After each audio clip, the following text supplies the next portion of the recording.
fiecare să ne vedem în așa fel, să ne administrăm viața încât să nu permitem ca cel rău să câștige atât de mult încât să ne modifice mintea, inima și să nu mai putem vedea care e drumul Domnului și să mergem pe el.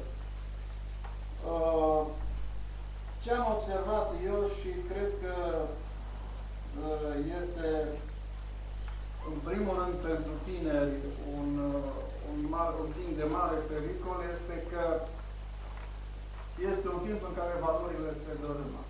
Tot ceea ce noi știam că sunt valori, în viața practică vorbesc, se dărâmă și cred că voi, ca și tineri, le simțiți cel mai tare. Și ați văzut, vedeți cazuri concrete. Poți să muncești foarte mult, crezi că vei realiza ceva și s-ar putea la urmă să-ți dai seama că nu se întâmplă atât de repede sau așa cum ai crezut. Ba chiar în credință, poți să îți faci un anumit plan, proiect sau imagine despre viața în credință și după aceea și să te duci, să te deschizi, chiar să te botezi și să constați după aceea că ai avut o imagine nu tocmai realistă. De aceea aș vrea să spun că lucrurile astea sunt scrise în Scriptură, faptul că se va întâmpla această dărâmare de valori și această bulversare a ființei umane chiar, dar Dumnezeu ne dă ajutor. Și aș vrea să sugerez ce ajutor putem primi în acest timp de mare nesiguranță, să spunem. Prin faptul că ne propunem să ne facem în viață obiceiuri bune. Cred că este o metodă practică bună. De exemplu, să ne propunem să avem o viață rațională, din toate punctele de vedere. Apoi, dacă suntem oameni credincioși sau vrem să fim sau ne-am botezat, să ne propunem să citim din Cuvântul lui Dumnezeu, să ne întâlnim cu frații, să vorbim, și să nu ne așteptăm ca lucrurile să se petreacă așa cum le-am prevăzut noi dinainte. Tot timpul, mai ales dacă vom fi credincioși, ni se va dărâma proiectul. Dar asta și cântați într-o cântare, că și dacă mi s-ar dărâma, nu știu ce, tot ce mi-am gândit eu, ține-mă lângă tine, sau asta e ideea. Și atunci, în practică, să știți că ni se dărâmă multe lucruri, care le-am considerat și în care chiar am avut încredere și ne aduce la dezamăgire.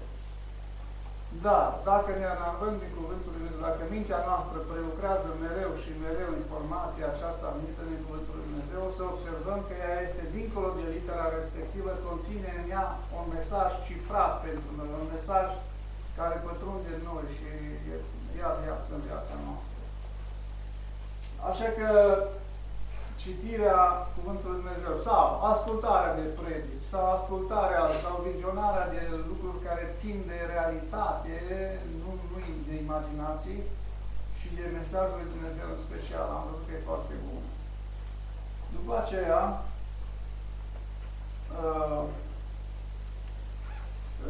cam din 90 încoace, am observat că în lume, în general, s-a acutizat extraordinar lupta dintre lumină și întuneric. De atunci încoace Dumnezeu a mai descoperit niște realități înaintea oamenilor de știință, înaintea filozofilor, dar și înaintea oamenilor credincioși, care acutizează această luptă. Și să fim conștienți că există un interes special al celui rău ca să omoare orice sursă credibilă de credință. Pentru că credința, ca să poată fi trăită, la început trebuie să fie credibilă, așa cum se spune, adică nu este o absurditate față de care noi nu avem nicio atracție, dar ne ducem din obligație, că așa o tata, așa o mamă. Pentru că simțim o atracție pentru Dumnezeu și simțim o legătură intimă pe care am dorit să se întărească, să ne apropiem de el. Și aceasta se realizează prin cultivarea minții noastre cu cuvintele lui Dumnezeu și a inimii noastre prin practicarea acelor ce învățăm. Dar în ideea aceasta a acutizării luptei dintre întuneric și lumină, din 90 încoace, pot să mă refer la faptul că s-au depășit barierele științei. De fapt, limitele sau începuturile sunt la începutul anilor 1900. Există și în ultima vreme parcă se deschid noi și noi orizonturi în fața științei și apar oameni de știință foarte înarmați, unii dintre ei, sau filozofi foarte înarmați cu argumente că nu există Dumnezeu. Că Universul și tot ce există și noi nu avem nevoie de Dumnezeu. Pe de altă parte, și pe frontul celălalt au apărut argumente noi. Sunt noi argumente care apar la lumina zilei și asta este, cred că este bine să le căutăm. Sunt, de exemplu, despre corabia lui Noe. Sunt cercetări de prin 1970 în Turcia, care s-a sfârșit în 1987. De atunci nu s-a mai putut merge mai departe, cercetătorul respectiv a murit, dar sunt niște lucruri care îți pot întări credința. După aceea, sunt oameni credincioși care nu resping descoperirile științei cum de regulă se întâmplă. Chiar și noi avem această tendință de a băga capul în zid ca struțul și a zice tot ce nu înțeleg eu nu există.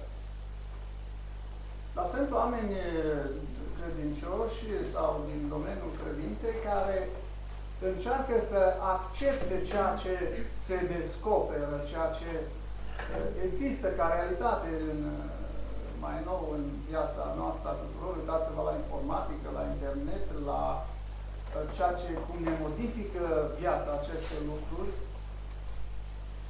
Deci, lucrurile care țin de minte, de a înțelege și a pricepe ce se întâmplă.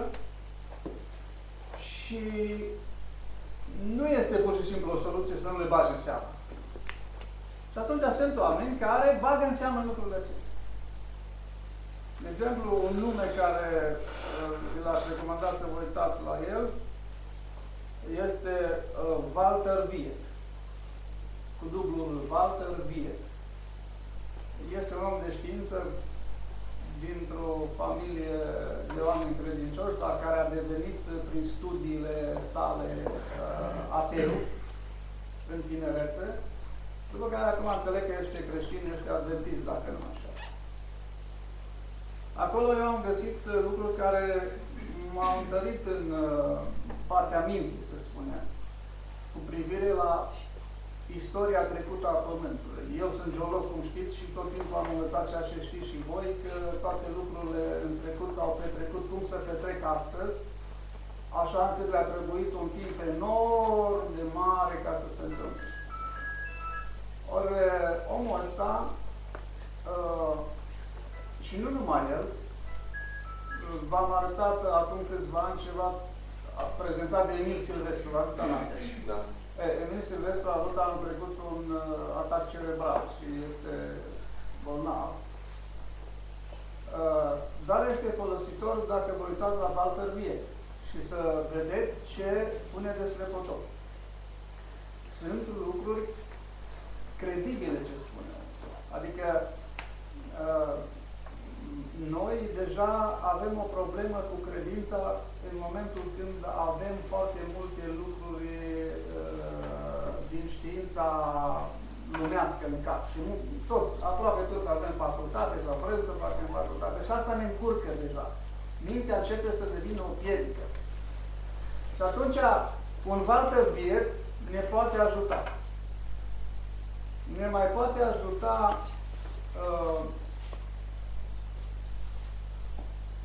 Ravi Zaharia, poate o știți. Ravi Zaharia, cu V. Ăsta este un american cu școală multă și care face prezentări în campusurile studențești americane despre Dumnezeu și vorbește pe orice temă. Oricine ce îl întreabă, discută. Și ca să vă puteți da seama că această credință pe care am prins-o de la părinți și majoritatea avem părinți simpli, de la țară, nu este ceva ce ține de un primitivism al gândirii,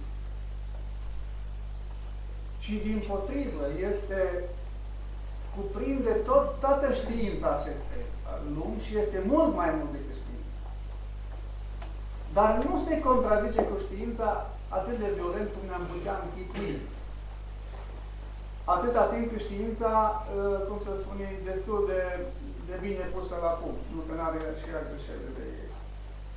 După aceea, dacă nu vă deranjați, sau vă poate deranja, vă puteți uita să urmăriți poetii Constantinescu. Asta e tot un adventist de la Chicago. În care veți putea găsi destul de multe date despre istoria creștinismului și istoria sau discutarea a cele ce se întâmplă în zilele noastre. Faptul că trăim într-un postmodernism, adică modernitatea a fost după un ev mediu în care lucrurile au mers dictate de o biserică bigotă, să spunem, și coruptă, și am intrat într-o eră a creierului, într-o eră a bunului simț, într-o eră ghidați de Scriptură, în primul rând America, dar și Anglia, care au condus lumea din punct de vedere ideologic, să spunem așa, și s-a dezvoltat ceea ce vedem astăzi că este Occidentul și societatea care a fost modernă. Ei, sunt unii oameni și printre care și el care spun că tot așa, cam de prin anii 90 încoace nu mai este modernism, deoarece toată scara de valori a căzut. De aceea vedem astăzi, ori ne uităm, oameni care își arată fundul, pentru că nu mai au ce face. Și ceilalți îi admiră grozav. Și spune, acesta este un postmodernism. Adică s-a trecut dincolo de raționalitate. Tot ce credeam noi că sunt stâlpi a unei stabilități în modernism, s-a dărâmat. Și suntem acum într-un dincolo care nu știm unde va duce, dar simțim mereu că duce la decădere și la stricare. Aceasta este scris în Scriptură că se vor dărâma cerurile și se va crăpa pământul. Dar cu sens simbolic. Și voi ca tineri să aveți grijă că dacă aveți nevoie de mai multă informație câtă vă dă Scriptura, să spunem așa, întrebați-i pe părinți, discutați cu frații și uitați-vă și la sursele astea sau orice pe internet dacă vă uitați. Nu vă pierdeți în lucruri fără rost, prea mult. Încercați să vedeți ce vă este util. Și printre aceste lucruri utile am încercat să vă sugerez că sunt oameni care, prin faptul că prezintă realitatea clar prin punctul de vedere al științei sau discută cu oameni care nu sunt credincioși, din punctul de vedere al Bibliei, ne pot ajuta, ne pot întări credința, ne pot ajuta în partea mentală a lucrurilor. Și apoi încă ceva vreau să vă mai spun, pentru că majoritatea sunteți proveniți din părinți studenți de Biblie. Eu le spun și la fetele mele, dar mă tem că nu mai am putere. Mă tem că suntem deja în postmodernism și noi ca... Noi avem niște scrieri care le-au moștenit părinții noștri și din care ei au luat niște temelii, cumva, sau un fel de a gândi asupra Scripturii. Care este, după opinia mea, în general vorbind, și dacă nu facem abstracții de extremele care sunt și aici și greșelile care se fac, este o informație sănătoasă. Și am să vă argumentez de ce. Este vorba de studiile de Scriptură ale lui Russell, din care el a recomandat la fetele mele să citească măcar volumul 1. Măcar atât să fac. Nu știu dacă nu citim. Dar vreau să spun că noi, ca părinți, le-am preluat astea din familie, pentru că părinții noștri vorbeau mult din volume și așa mai departe și ne-am născut integrând gândirea noastră scripturală cu aceste idei. Și eu zic că n-a fost rău. Și nu este rău. Dar vreau să spun că acea informație care o primim de acolo, să încercăm să nu o, pe de o parte, să nu o idolatrizăm, asta este o greșeală, dar nici să nu o satanizăm. Adică nu este bun nimic. Trebuie aruncată cu piciorul. Cine mai prind că se uită și citește de acolo, e un bigot, e un închis, nu e adevărat. Și vă spun de ce. Informația respectivă vine dintr-o epocă din Statele Unite în care era o efervescență de cercetare a Scripturii teribilă. Și oamenii au fost ajutați de Dumnezeu să se rupe de anumite tradiții creștine europene, de exemplu. S-au rupt de ideea de Trinitate.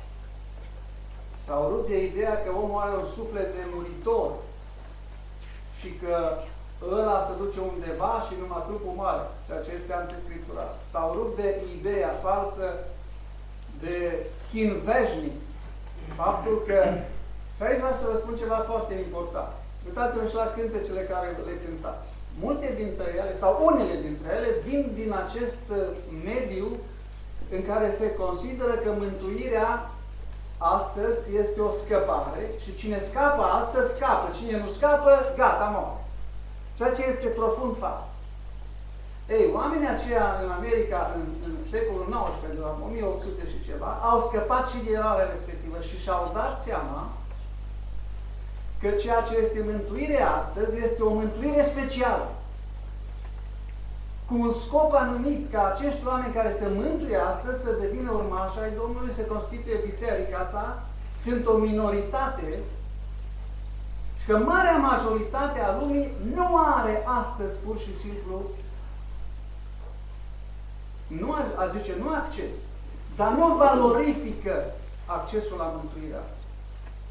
Și că în Scriptură, în Apocalipsa, dacă vă uitați, de exemplu, pe ultima pagină, ultimul capitol, dacă nu sau penultimul, zice că, acolo după 1000 de ani, zice, și au înviat morții, marea a dat pe morții săi, locuința morților și moartea a dat morții afară și au fost judecați după niște cărți, după faptele lor și mai scrie ceva. Și s-a deschis și o carte a vieții. Și a trăit acolo, cei care au trăit. Nu spune că sunt cei care au fost găsiți, au avut fapte bune.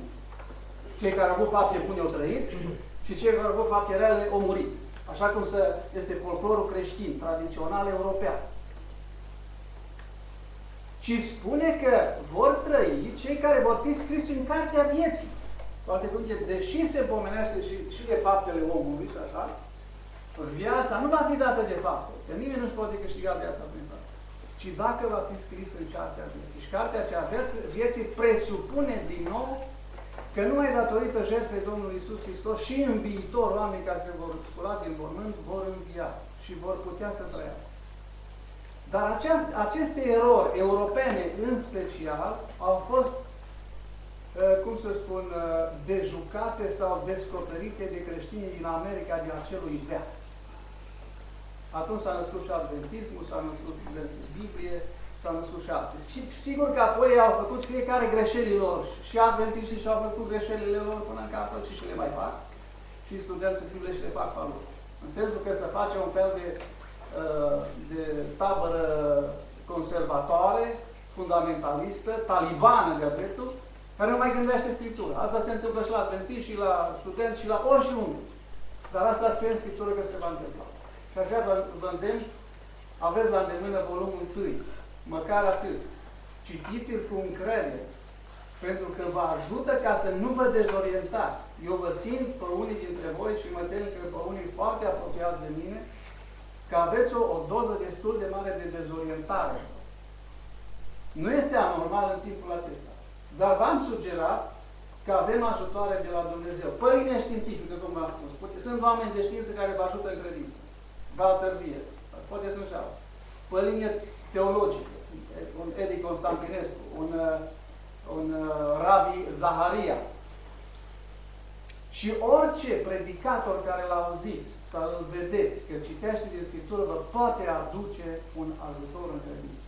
Nu trebuie să fie neapărat student în Biblie sau așa, nu asta vreau să spun. Dar vreau să spun că și noi, ca și studenți a Bibliei, cum am pornit, avem o moștenire bună, o informație bună în care am scăpat din niște tradiții europene, de care iată că creștinii de aici din noi nu au scăpat nici până în ziua de astăzi. Toată lumea are senzația că dacă te creștinezi acum, îți salvezi viața, dacă nu, nu. Ceea ce este absolut fals. Mântuirea aceasta este o mântuire specială. Iar viața tuturor oamenilor este o chestiune de viitor, o chestiune în care Biserica va conlucra cu Dumnezeu, cu Domnul Iisus Hristos, ca să scoale morții, să-i mântuie, să-i scrie în cartea vieții care va începe acum. Faptele noastre de acum, ale unui om nepocăit, nu-i pot da moartea. Îi pot da numai o pedeapsă mai mică, mai mare. Asta spune Domnul Iisus. Cine n-a știut voia stăpânii, va fi pedepsit cu puțin. Cine a știut-o, va fi folosit pe mai multă. Nu zice că unul va fi omorât careva pe motivul faptului. Nu va primi o pedeapsă. Dar viața fără Domnul Iisus Hristos nu se câștigă nici astăzi și nici în viitor. Numai că astăzi nu se câștigă numai viața, ci și ocazia de a conlucra cu El în viitor, pentru ca și celălalt să fie scris în cartea vieții lor, care se va deschide. De aceea, dragilor, nu vă lăsați în descurajare, rugați-vă Lui Dumnezeu. Și vi se pare că Dumnezeu e absurd, că nu e așa după cum gândiți voi, că vă dezamăgește și așa. Asta este din cauza că ați avut o viziune despre Dumnezeu greșită. Astăzi, mântuirea înseamnă și suferință, mântuirea înseamnă o înțelegere superioară a lucrurilor și mântuirea înseamnă o renunțare la felul vechi de gândire și de dorința a primi gândirea lui Dumnezeu și puterea de la Dumnezeu. No, iertați-mă că la voi. Mulțumim. O cântare? Da, avem aici cel.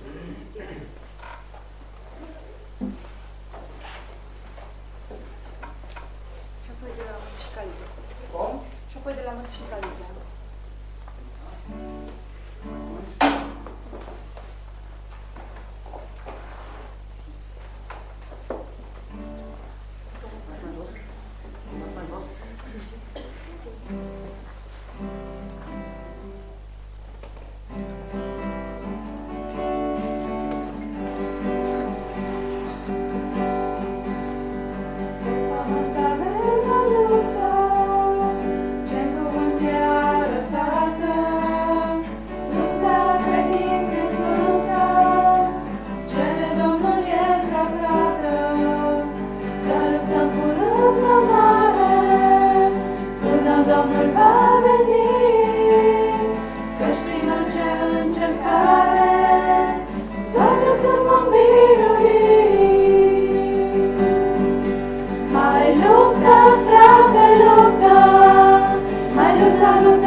Așa ea e aproape, curând Iisus va reveni, când zorile vor apare și lupta se va sfârși. Hai luptă, frate, luptă, hai luptă, nu te da bătut, spre țara luminii înainte, cu râvna și avânt. Stă treaz și veghează într-una, până în zor de zi, că atunci primii vei cununa, când Domnul va veni. Și Mișca Lidia, ce cântare ați zis? Sunt un primer? Sunt un primer.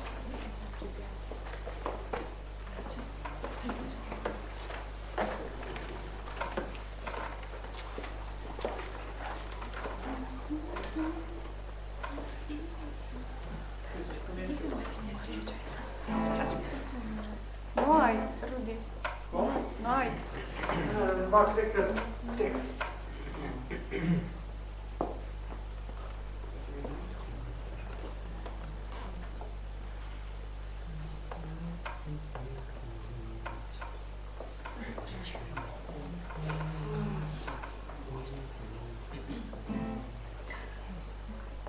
Mă, nu știu, poate textul la voi mai mult acolo.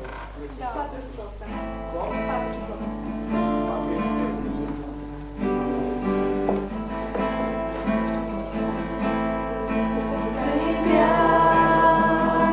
Fără de țară, rătăcitor,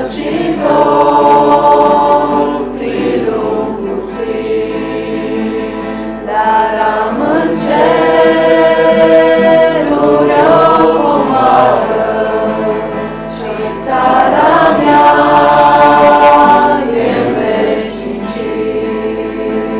Mândre spre cer, să-L văd pe Domnul, să nu mai fiu un peregrin, căci după ce-am să trec Iordanul, se va sfârși și-al meu suspin.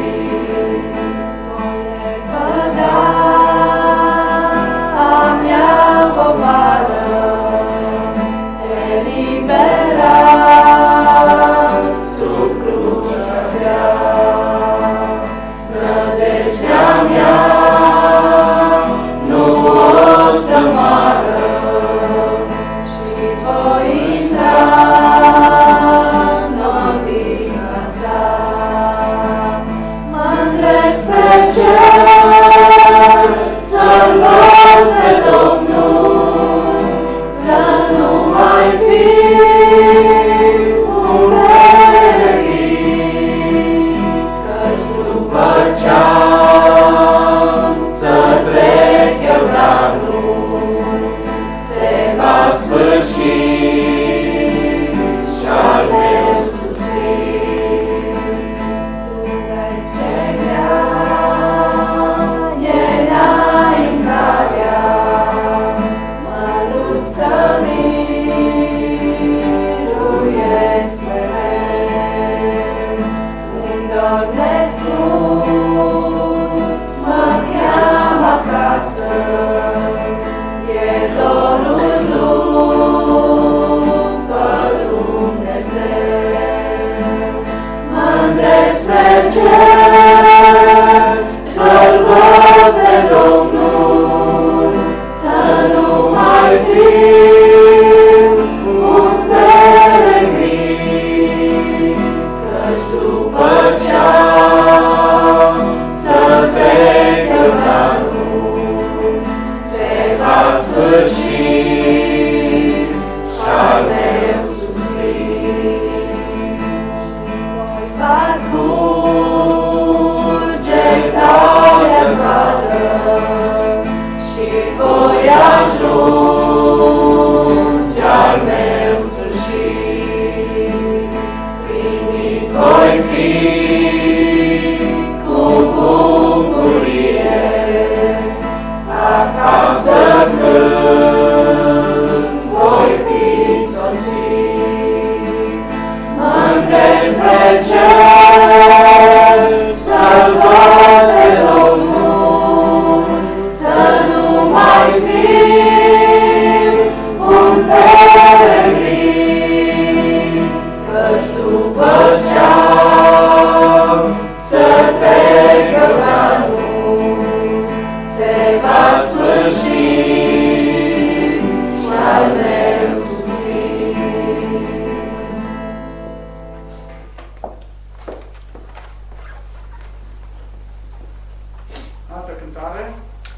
Tot desiderele anunții.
unei verișoare de-a mele, care a terminat teologia împreună, sau asistență socială, care era în domeniul, deci în cadrul facultății de teologie, cu soțul ei.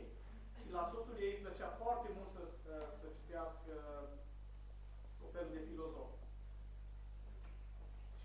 un moment dat, așa de mult și de departe ajuns, că s-a îndoit chiar de Dumnezeu. Și n-a mai fost mult ca să, exact ce zicea fratele Petrică, să uite valorile morale și să-și părăsească familia, soția cu un copil și să meargă după alta.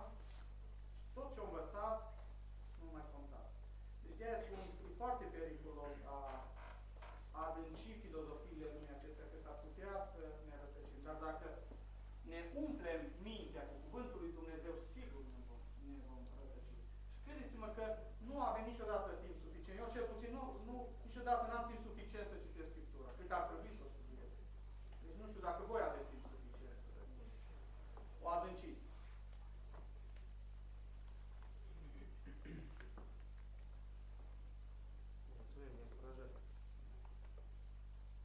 Vă spun, e foarte ușor să citeam la un moment dat și eu când eram ca și voi, Eric von Däniken sau alte chestii și așa ușor vine cu explicații și cu Moise, că teoretic au fost ceva lucruri care au ținut de extraterestri și așa mai departe, că puțin dacă nu ești atent, încep să le dai crezare. Dacă dorește altcineva să mai ia cuvântul sau o cântare,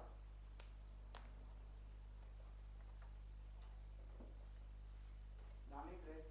Spune-mi, Sorin. Dacă vrea cineva, eu vă ascult. Nu, haide că nu știu dacă sunteți musafiri, vreau să vă ascultăm și pe voi, și pe tine, și Florin.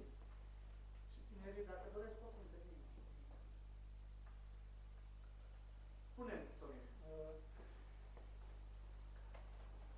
Aduc aminte, cum recent am citit o maximă care spunea cam așa. Singura carte a cărei autor este prezent atunci când o citești este Biblia. Mi s-a părut că își merită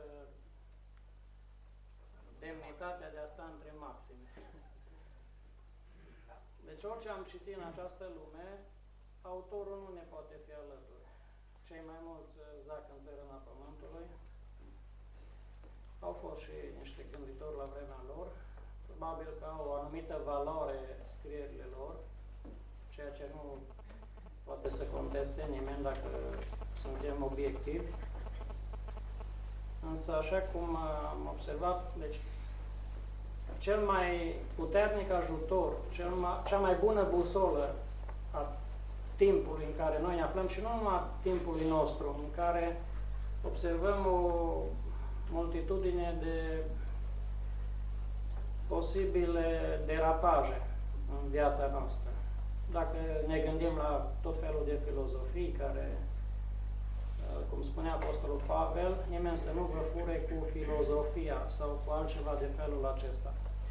Și cu amăgirea de șartă. Și oamenii care au aplecare spre raționalism, sigur, cel mai adesea pot fi interceptați și captați, ținuți sub oarecare influență de către filozofi. Însă, în toate timpurile, Biblia cred că a fost, cum să spun eu, elementul de stabilitate major care poate să ne mențină pe o traiectorie corectă. Și dacă am asemăna cu o linie de tren, eu cred că acea linie pe care ne duce Biblia nu se mai termină niciodată și duce, de fapt, în veșnicie. În schimb, celelalte linii pe care ne-ar putea conduce alte cărți, indiferent care, nu dau nume ca să nu creez să nu jeneze sau să deranjeze în fel niciun autor, vom constata într-un final că de fapt este un drum închis. Este un drum închis și cu toți ați avut experiența, cei mai mulți care sunt și șoferi, că neștiind anumite trasee, anumite drumuri, v-ați dus crezând că drumul continuă și într-adevăr are legătură cu alte mai principale și ați fost puși în fața faptului împlinit că trebuia să vă întoarceți înapoi, că era un drum închis. Nu tot așa este Biblia Cuvântul lui Dumnezeu. Cred că niciun om în viața pe care o poate parcurge în prezent, vedem că după maxima dată la potop e în jurul la 120 de ani, nu știu dacă cineva poate explora îndeajuns Cuvântul lui Dumnezeu. ca să mai aibă timp suficient să mediteze asupra filozofiilor sau programelor create de alți oameni. Și mă gândesc că nu doar la tineri, ci și la noi, oricare am fi, cred că dacă privim spre Cuvântul lui Dumnezeu ca spre ceea ce este veșnic, care niciodată nu duce în rătăcire, n-a dus pe nimeni care s-a sprijinit pe Cuvântul lui Dumnezeu până astăzi și eu cred că nu va duce nici de aici înainte. Însă este o problemă. Dacă v-aș aduce în atenție exemplul lui Avram, la toți ne este frică de necunoscut. Și mai ales dacă nu avem o relație foarte stabilă cu Dumnezeu, s-ar putea să șovăim. Avram a fost omul de credință, nu degeaba îl laudă și Domnul Iisus și Apostolul Pavel, că a crezut dincolo de orice. Chiar și atunci când a fost pus să aducă pe fiul lui de jertfă, când era pe punctul de a-l sacrifica, el îl vedea de fapt dincolo de acest moment, că Domnul îl poate da chiar învia din morți. Deci, fapt că a crezut în învierea morților și în posibilitatea revenirii lui, a acceptat să treacă și acest test. Deci Avram a fost omul care a putut să călătorească spre necunoscut, avându-l la cârmă pe Dumnezeu. Dacă îl avem la cârmă pe Dumnezeu, la modul absolut, și avem o relație puternică, ceea ce vă încurajez pe toți și în primul rând pe mine, ce este cel mai important în această viață este să consolidăm relația noastră cu Dumnezeu și cu Domnul Iisus Hristos. Dacă acest lucru se întâmplă, celelalte primejdii, cum ar fi derapaje spre modernism, spre sănătatele pentru că dacă reiau anumite afirmații care le-au făcut, nu are nicio legătură, că nu vin cu ceva diferit. Mă gândesc că să înscrie în continuare a ceea ce au spus. Deci cred că se va lovi ca de o fortăreață peste a căror ziduri nu se poate trece.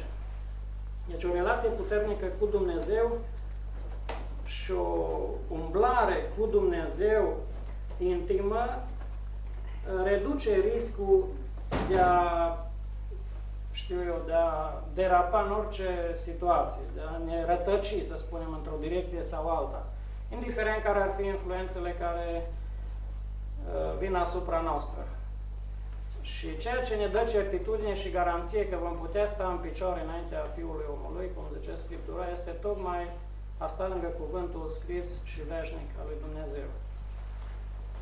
Așa cum spuneam, la Avram nu i-a fost frică să călătorească spre necunoscut. Deci Dumnezeu nu i-a dat date concrete, să-i spună în ce punct cardinal îl va duce, care va fi țara care îi va da în stăpânire.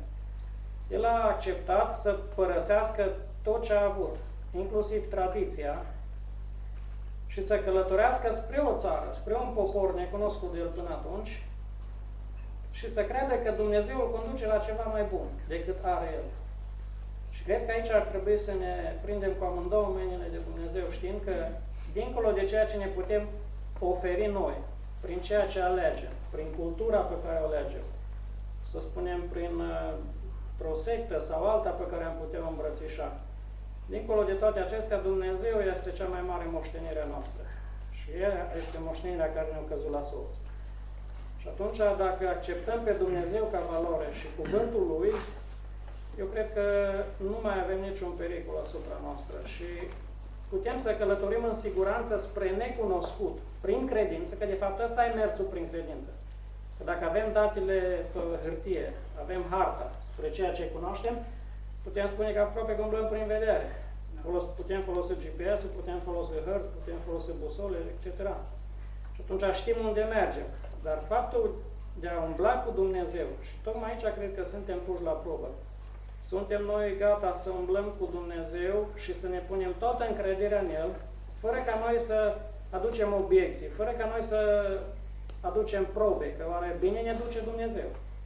Oare bine dacă scrie cuvântul acolo așa, sau trebuie răstălmăcit în alt fel și nu-i mai bine cum scrie, că trebuie să-i dăm noi o interpretare mai rațională care să concorde cu mintea noastră. Eu cred că dincolo de logica și raționamentele noastre, trebuie să ne încredem în Dumnezeu așa ca un copil mic, care se prinde de pola mamei sau de brațul tatălui și știe că este în siguranță, câtă vreme e în brațul la tata sau la mama și că tata și mama nu-i poate oferi niciodată ceva rău. De aceea, tânăr sau bătrân, indiferent a care ar fi vârsta noastră, dacă consolidăm relația noastră cu Dumnezeu și dacă Biblia este manualul nostru, cum spunea și John Wesley, el zicea că sunt omul unei singure cărți. Nu durea să se știe altceva. Deci era produsul unei singure cărți. Și până la urmă și conceperea din Duhul Sfânt nu poate fi decât conceput din Cuvântul lui Dumnezeu. Deci, iată, dacă originea noastră pornește din Cuvântul lui Dumnezeu, eu cred că și dezvoltarea noastră armonioasă și, mă rog, până la statura unui om matur în Hristos, are de-a face tot cu Cuvântul lui Dumnezeu. N-ar vrea să spun că acum nimeni nu mai poate să citească vreo literatură religioasă de nicio culoare. Nu e adevărat lucrul acesta. Și cum ai spus și tu adineaori, dacă cineva crede că are suficient timp să studieze Biblia îndeajuns și mai rămâne o rezervă de timp în care îl poate folosi pentru a cel puțin a se informa la nivel experimental, hai să văd ce spune și omul ăsta sau ce părere are el, că nu zic că e o problemă. Dar ceea ce ne hrănește cu adevărat, ceea ce dă creștere cu adevărat și transformarea noastră este în exclusivitate Cuvântul lui Dumnezeu. Tot între Maxima m-am uitat și spunea că, zice, alte cărți pot să informeze, pot să formeze, dar numai Biblia transformă. Și aici este foarte esențial. Că noi venim la Hristos, de fapt trebuie să fim transformați în același chip cu al Lui, din slavă în slavă, prin Duhul Domnului.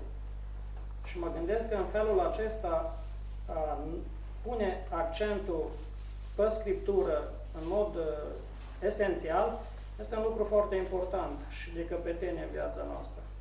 Și așa cum Avram a reușit să-și pună toată încrederea în Dumnezeu, plecând spre necunoscut, a demonstrat o credință deplină. La fel și noi, cred că în studiul biblic pe care îl putem face, putem să mergem cu credința deplină că cu cât îl facem mai intens în Scriptură, înțelegerea noastră față de Dumnezeu și scopurile sale cu privire la noi va fi tot mai profundă această înțelegere.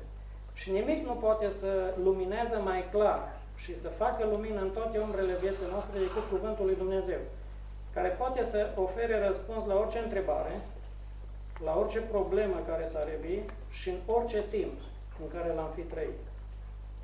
Aici mă gândesc că să nu ne fie frică de necunoscut atunci când îl avem pe Domnul la cârmă și Cuvântul Lui. Dacă are lipsit Dumnezeu și Cuvântul Lui, înseamnă că suntem o pradă ușoară spre întuneric. De aceea zic că să reușim să... Și încă ceva. Vrând nevrând, fie că provenim dintr-o zonă a creștinismului sau din alta, indiferent care ar fi numele, trăind un anumit timp, ani, nu vreau să spun câți, vrem, nu vrem, are loc asupra noastră o anumită spălare pe creier.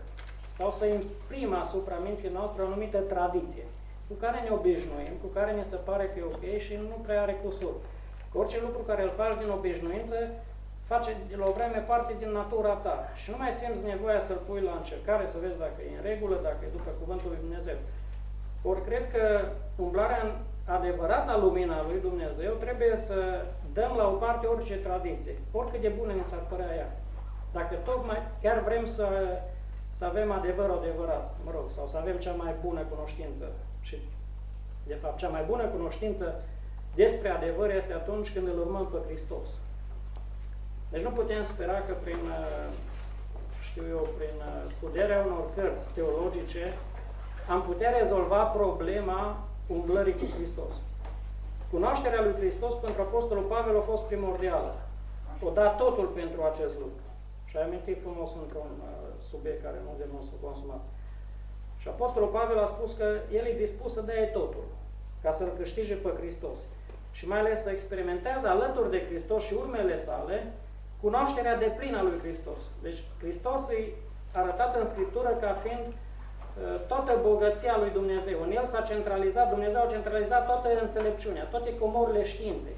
Deci dacă cineva vrea să fie înțelept, dacă cineva vrea să fie bun cunoscător, dacă cineva vrea să umble și să cunoască adevărul, cea mai bună cale spre cunoaștere este însuși Mântuitorul Hristos. Deci nu cred că e nevoie să fugim la înțelepții lumii acestea, oricare s-ar numi, oricare ar fi el, decât la Hristos, care este lumina lumii, Hristos care este viața noastră, calea noastră, ori de câte ori alegem alte valori secundare, și progresul nostru va fi pe măsură. Când ne raportăm la Hristos, ne propunem cel mai minunat lucru. Și atunci și creșterea noastră și dezvoltarea noastră va fi iarăși pe măsură un urmaș adevărat al lui Hristos și cred că asta își dorește Tatăl și Domnul Iisus Hristos. Și eu zic că dacă ne concentrăm pe aceste valori care nu pot fi contestate de nimeni și cine îl va urma pe Hristos din toată inima în viața prezentă, atunci când va veni el pe nor de slavă, nu va avea să se rușineze. Și va intra în veșnicie și în bucurie veșnică cu Domnul alături. Și asta mă îndemn pe mine și pe voi deopotrivă să ne uităm la adevăratele valori, care într-adevăr pot să aducă progres în viața noastră și binecuvântare. Exact. Ziceai despre schimbarea noastră zilnică și vreau să amintesc un text care s-a înaintit și duminică, din 2 Corinteni 4, de la 16 până 18, zice: de aceea noi nu cădem de oboseală, ci chiar dacă omul nostru de afară se trece, totuși cel dinăuntru se înnoiește din zi în zi. Căci întristările noastre ușoare și de o clipă lucrează pentru noi mai presus de orice măsură o greutate veșnică de slavă, în timp ce privim nu la cele ce se văd, ci la cele ce nu se văd, pentru că cele ce se văd sunt pentru un timp, pe când cele ce nu se văd sunt veșnice.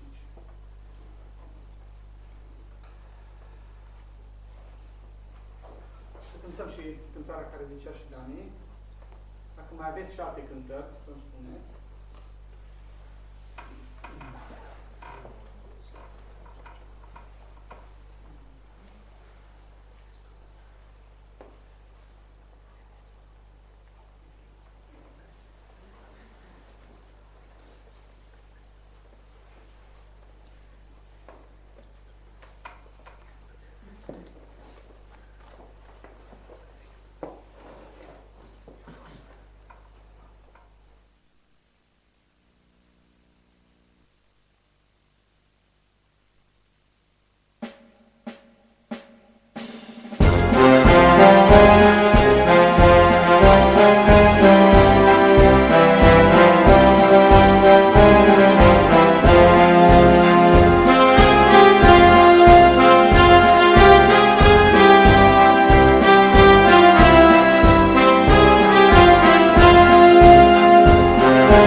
Tineri, o să vedeți.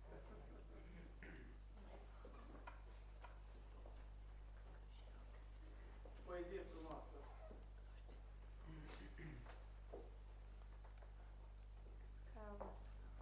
Pace! Duminică am avut ocazia de a rosti o poezie, după cum am spus.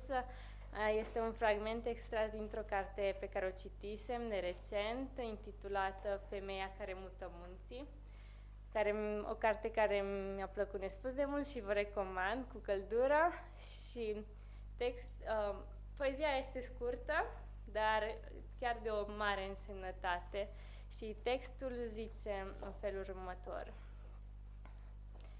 Voi, numai de viața aceasta, vă îngrijorați și vă vedeți, de parcă numai viața este. Voi veșnicie nu aveți. Acestei clipe cereți totul, ei vă jertfiți și ei vă vreți, de parcă numai astăzi este.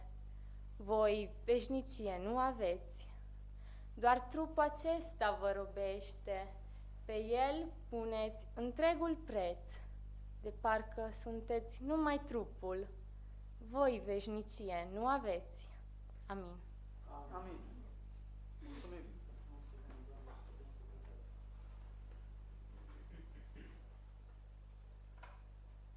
Mai doriți careva să spuneți o poezie?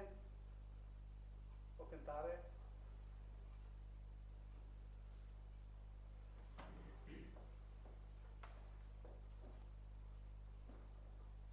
Mă ascult? Dacă nu caut eu o cântare cu care să încheiem prima sau partea de,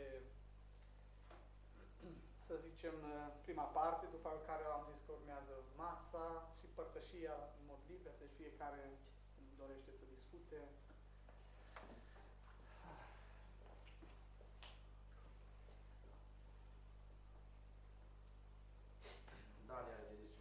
Da? Vă ascultăm.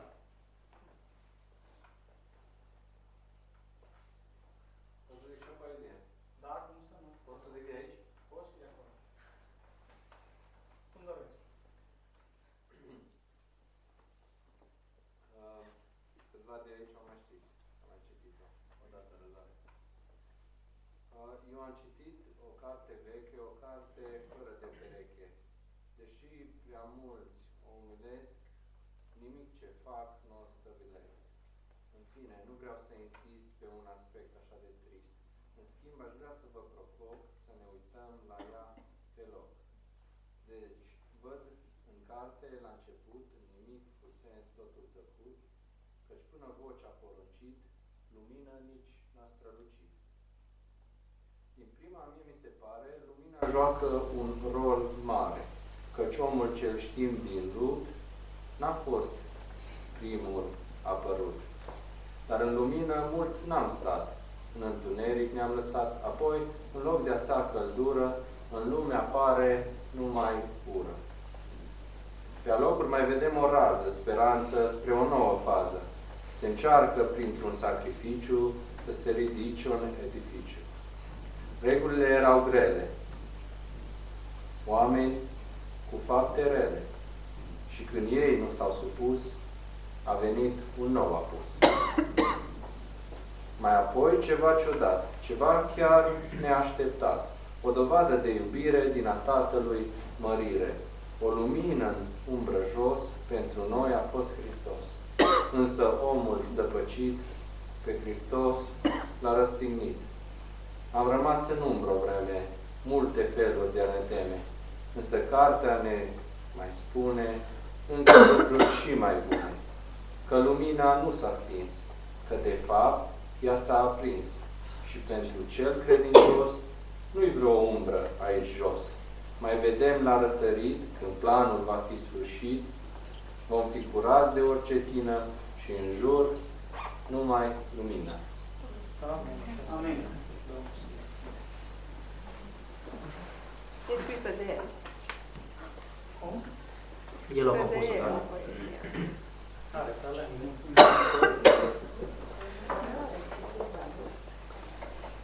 Știți ce genere poet aveți? Să-ți folosesc, da.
Bunul nostru Tată Ceresc, îți mulțumim din inimă că pe de mult ne-ai iubit, că ai dat pe singurul Tău Fiu ca jertfă de răscumpărare pentru noi și în numele Domnului nostru Iisus Hristos și doar cu meritul și jertfa sa. Îndrăznim și noi, Doamne, să venim înaintea Ta la această festă de seară, să-ți mulțumim, Doamne, pentru binecuvântările Tale care ne-ai făcut parte și în seara aceasta. Ne-ai făcut parte din ospăț al inimii în care noi ne-am putut bucura din cuvântul Tău, ne-am putut bucura să aducem laudă și slavă prin cântări. Ne-am putut bucura de tinerii noștri care promit să fie și ei pe această cale, care de multe ori este grea și cu spini, dar care are un sfârșit binecuvântat și duce la fericire, la viață veșnică. Știm, Doamne, că și noi am intrat pe ea și de multe ori am fost încercați, de multe ori am fost întristați, dar totuși, Doamne, Tu ești alături de noi ca să ne vindești și să ne binecuvintezi de câte ori avem nevoie. Îți mulțumim, Doamne, din inimă pentru acest mare har pe care ne l-ai dat, Doamne, de a putea avea o legătură cu Tine, Tată iubit, și de a putea fi copiii Tăi preobiți. Îți mulțumim, Doamne, pentru această seară, îți mulțumim și Te rugăm ca pe mai departe Tu să ne binecuvintezi pe fiecare, să binecuvintezi îndeoseb tinerii noștri, să-i ajut, Doamne, ca să poată vede calea, adevărul și viața pe Domnul nostru iubit, fără de care nimeni nu va putea să primească viața. Așa cum ne-a spus El, ce folosește omului să câștige lumea întreagă și să-și piardă viața? De aceea, Doamne, Te rog să-i tragi din lume și să-i ajuți ca să poată intra între cei Tăi preiubiți. Te rugăm, Tată scump, să binecuvintezi și hrana pe care o avem aici la noi și să binecuvintezi mâinile care s-au ostenit pentru ea și să ne binecuvintezi pe toți împreună, ca toți uniți în dragoste, să putem să slujim Ție și să-Ți aducem neîncetat laudă și slavă, Hristos să cuvinte toate acestea. Amin. Amin. Vă dorim poftă bună. Dar părtășia continuă. Cei care nu doresc să mâncați, mai putem cânta, mai...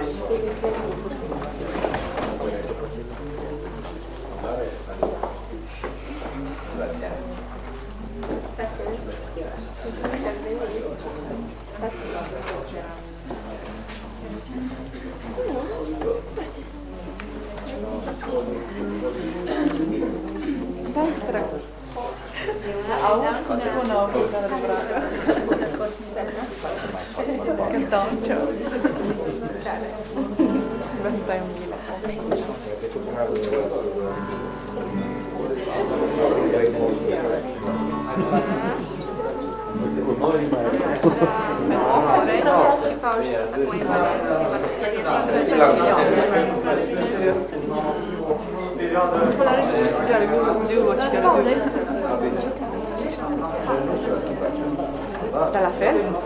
Non,